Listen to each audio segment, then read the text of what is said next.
Há duas maneiras de se compreender a ligação covalente. Uma delas é pela teoria de ligação de valência e a outra é pela teoria dos orbitais moleculares. A teoria de ligação de valência é aquela que trabalhamos no ensino médio e que procura explicar a ligação covalente. A ligação covalente, como sabemos, é aquela que compartilha elétrons e que possui propriedades direcionais bem definidas. Um dos postulados da teoria de ligação de valência é que quando dois átomos se juntam para formar uma ligação covalente, o orbital de um átomo se sobrepõe ao orbital do outro átomo e os elétrons são compartilhados na ligação covalente pelos dois átomos na região em que os orbitais se sobrepõem, tá? Com isso, com esse postulado, a gente pode compreender melhor o que é uma ligação sigma e uma ligação pi. Vamos lá então, pessoal. A teoria de ligação de valência, ela se baseia nos resultados de mecânica quântica e na distribuição eletrônica. Então, para compreendê-la melhor, nós devemos saber fazer a distribuição eletrônica de Linus Pauling, porque nós vamos trabalhar com a camada de valência dos elétrons, ou seja, vamos trabalhar com a última camada de elétrons do átomo. É claro, são os elétrons de valência da última camada que participam da formação da ligação química, no caso aqui da ligação covalente. Para compreender melhor o fenômeno, devemos saber também o formato, a forma dos orbitais. O orbital do tipo S é esférico, como podemos ver aqui na figura ao lado, e comporta 2 elétrons. Já os orbitais do tipo P, eles comportam 6 elétrons e eles se direcionam em 3 eixos, no eixo X, no eixo Y e no eixo Z. A partir disso, então, da distribuição eletrônica, do formato dos orbitais, nós podemos compreender melhor os 2 tipos de ligações covalentes diferentes. A ligação covalente do tipo sigma e a ligação covalente do tipo pi, ok? Vamos então ao primeiro exemplo de ligação covalente, que é um caso bastante simples, que é a formação da molécula de H2, do gás hidrogênio. Bom, o átomo de hidrogênio, ele possui um elétron na sua camada de valência no orbital 1s1, tá? Para a formação da molécula de H2, ocorre então o encontro de um átomo de hidrogênio com o orbital 1s esférico com o outro orbital esférico do outro átomo de hidrogênio. Então, esses 2 orbitais 1s1, eles se sobrepõem para formar a molécula de H2, tá certo? O par de elétrons, ele é compartilhado entre esses 2 átomos de hidrogênio na região onde os orbitais se sobrepõem. Então, no caso aqui, para a formação da molécula de H2, eu tenho um par de elétrons compartilhado. Então, eu passo um tracinho aqui, ok? Essa ligação, ela é direcional, porque ela ocorre ao longo de um mesmo eixo. Ó, se eu pensar no eixo X, ela está ocorrendo ao longo do mesmo eixo. Esse tipo de ligação que ocorre no mesmo eixo é chamado de ligação sigma. Então, toda ligação simples é sigma? Sim, toda ligação simples é sigma, ok? Vamos ver então o segundo exemplo de ligação covalente, né? Para a formação da molécula do ácido fluorídrico, HF, tá? Então, o hidrogênio nós já vimos que tem um elétron na camada de valência, um S1. O flúor, ele tem número atômico 9, fazendo a distribuição eu tenho um S2, 2S2, 2P5. A camada de valência dele é 2S2, 2P5. O orbital 2S2 está totalmente preenchido, tem 2 elétrons. O orbital P, eu tenho um orbital P preenchido, o outro orbital P preenchido também. O terceiro orbital aqui, ele está semi-preenchido.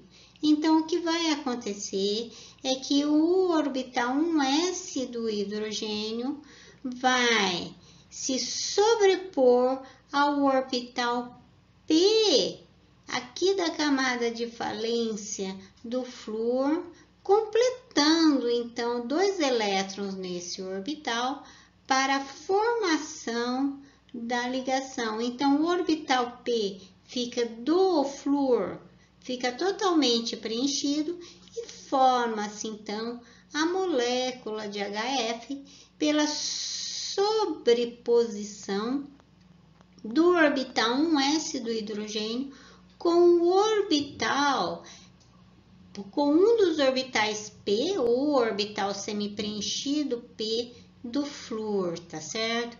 Formando um tipo de ligação simples do tipo SP. Essa ligação é simples? É. Então, é uma ligação do tipo sigma. Vamos ver o caso, então, aqui das ligações covalentes no carbono. O primeiro exemplo é a hibridação do tipo sp3. A teoria da hibridação no carbono surgiu a fim de justificar a existência de determinados compostos que o carbono forma na natureza, como é o caso do metano. Segundo a distribuição de Linus Pauling, o carbono tem número atômico 6, nós temos 2 elétrons na camada interna, 1s2, e 4 elétrons na camada de valência, preenchendo os orbitais 2s2, 2p2, ficando com a seguinte configuração, então, orbital 2s2 totalmente preenchido, e o orbital 2p2 semi-preenchido, né? Um elétron em cada orbital. Com isso, eu teria 2 orbitais para preencher e formaria a molécula CH2, que não é verdade, ela não existe. Por isso surgiu a teoria da hibridação no carbono, juntando-se um orbital S com 3 orbitais P, formando-se então 4 orbitais hibridizados do tipo sp3. 4 orbitais com mesma energia, formando então 4 ligações. Cada ligação sp3s com o hidrogênio, né? Temos então 4 ligações, 4 ligantes. Eu divido o plano 360 em 4, formando então, no caso aqui, um tetraedro perfeito. Por isso que a geometria do metano, no CH4, é tetraédrica. Eu tenho 4 nuvens, 4 ligantes. Então, eu divido o plano em 4, forma um tetraedro. São 4 orbitais hibridizados sp3, com o orbital S do hidrogênio. São 4 ligações simples? São. Então, são 4 ligações do tipo sigma, ok? O nosso segundo exemplo que vamos trabalhar é a hibridação do tipo sp2 no carbono. Vamos estudar o eteno. O eteno, hoje nós sabemos que ele tem uma ligação dupla carbono-carbono e 2 ligações simples do tipo CH2. Então, para cada carbono eu tenho um CH2 de um lado, CH2 do outro lado. Vamos dar uma olhada na distribuição eletrônica de Linus Pauling. Segundo essa distribuição, como nós já vimos anteriormente, o orbital de valência do carbono tem 2 elétrons no orbital S, 2s2, e 2 elétrons nos orbitais P, 2p2. Para a formação da hibridação sp2, pega-se um orbital S e 2 orbitais P, formando então 3 orbitais do tipo sp2, ou um s2p, né? Formamos 3 orbitais hibridizados do tipo sp2. Sobrou um orbital P puro aqui, que não foi hibridizado. Como fica essa situação na estrutura do composto? Olha, os 3 orbitais hibridizados, então eu vou ter um sp2 que vai se ligar ao hidrogênio, sp2s, um outro orbital sp2 que vai se ligar a outro hidrogênio, sp2s, e um outro orbital sp2 que vai se ligar a um sp2 do carbono. São orbitais que se ligam no mesmo eixo. Se são orbitais do mesmo eixo, são ligações do tipo sigma.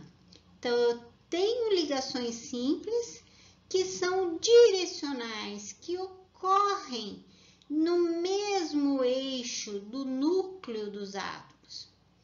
Já a ligação que ocorre no orbital P não é direcional, ela ocorre lado a lado, ela ocorre acima e abaixo do plano.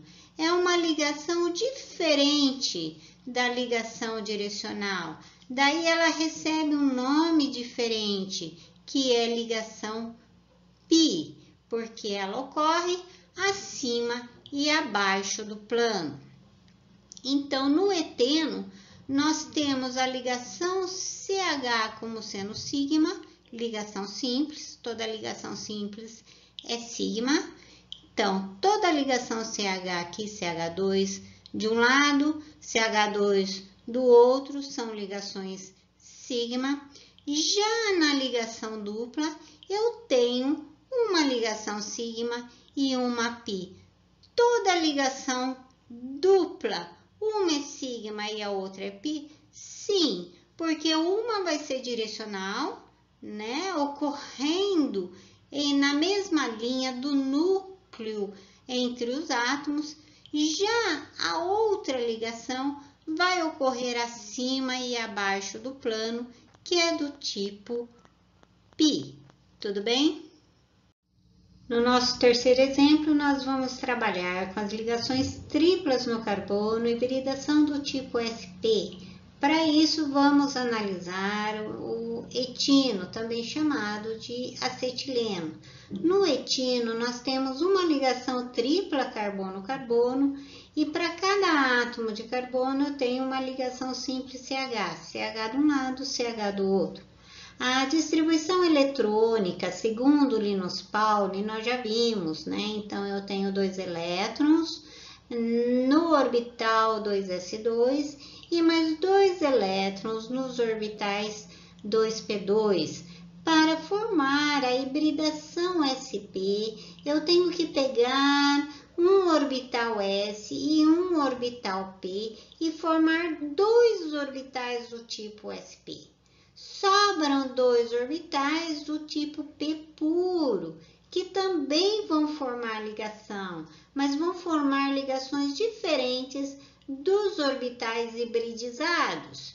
Como isso fica na molécula, na fórmula estrutural do etino? Bom, nós temos aqui carbono-carbono se ligando sp-sp. É uma ligação direcional no mesmo eixo do núcleo? É, então é uma ligação do tipo sigma.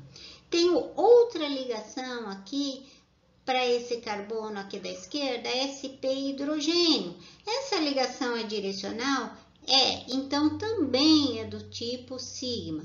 Para o outro carbono, eu tenho uma ligação do orbital hibridizado sp com S.